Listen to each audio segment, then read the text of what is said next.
यायला पाहिजे. राम कृष्ण हरी जय राम कृष्ण राम कृष्ण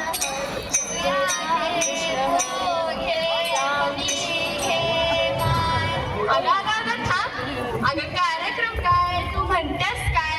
हे घे ते घे माय. अरे भाऊ आहेस, भाकर तुकडा दे खायला. काय भाकर? आमच्या घरात कोण नाही. म्हणा घरात कोण नाही? अगं मी खरं बोलतोय. जर मी खोटं बोलत असेल तर माझं डोळं जातील मेल्यावर.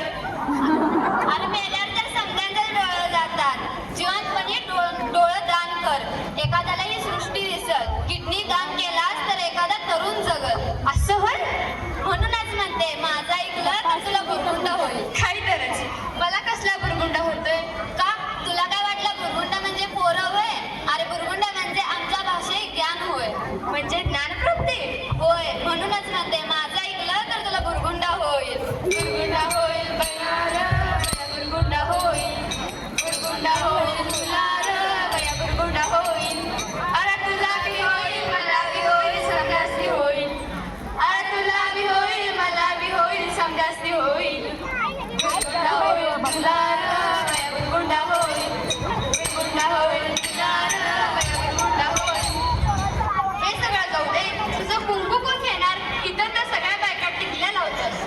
अरे भाऊ मी कुठं म्हणताय माझं कुंकू घ्या.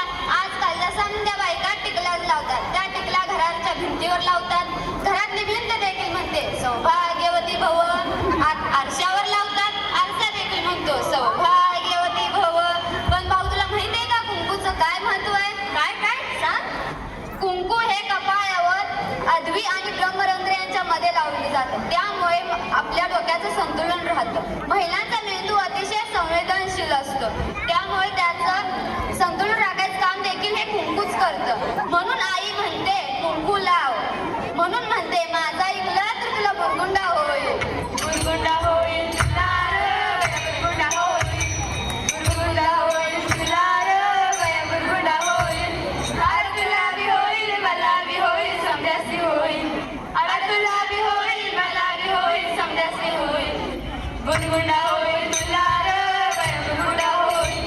बुरगुंडा होईल तुला बुरगुंडा होईल. हे सगळं जाऊ दे ग. तुझं कुंकू जसं मागं पडलं तसं व्यसनात एकदा पुढाली. त्याचं काय? अरे नशा कशी असावी? एकदा चढली तर ती कधी उतरली नाही पाहिजे. अशी कुठली नशा आहे का? जाम पीने का क्या फायदा? रात बीत गई तो नशा उतर जाएगी.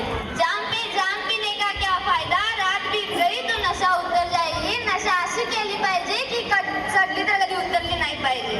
ध्यास घेतला आपल्या संतांनी या समाज प्रबोधनाचा. आपल्या छत्रपती शिवरायांनी ध्यास घेतला या स्वराज्य स्थापनेचा. आपण ध्यास घेतला पाहिजे आपल्या आई वडिलांच्या सेवेचा. आपण ध्यास घेतला पाहिजे आपल्या गुरुजनांच्या सेवेचा. आणि त्यांच्या पायथ्याशी तुला या सगळं जग मिळेल. म्हणून म्हणते चांगल्या गोष्टींचं व्यसन करा. आजकालच्या तरुणांनो मोबाईल गुटखा दारू यांचं व्यसन करू नका आणि आपल्या या आयुष्याचं तर वाटोळ करूच नका. म्हणून आजकालच्या तरुणांनो चांगल्या गोष्टींचं व्यसन करा.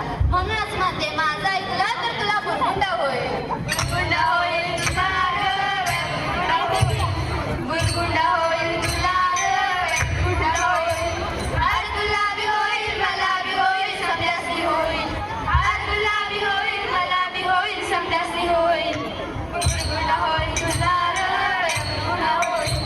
बुरगुंडा होईल तुला बुरगुंडा होईल. धन्यवाद.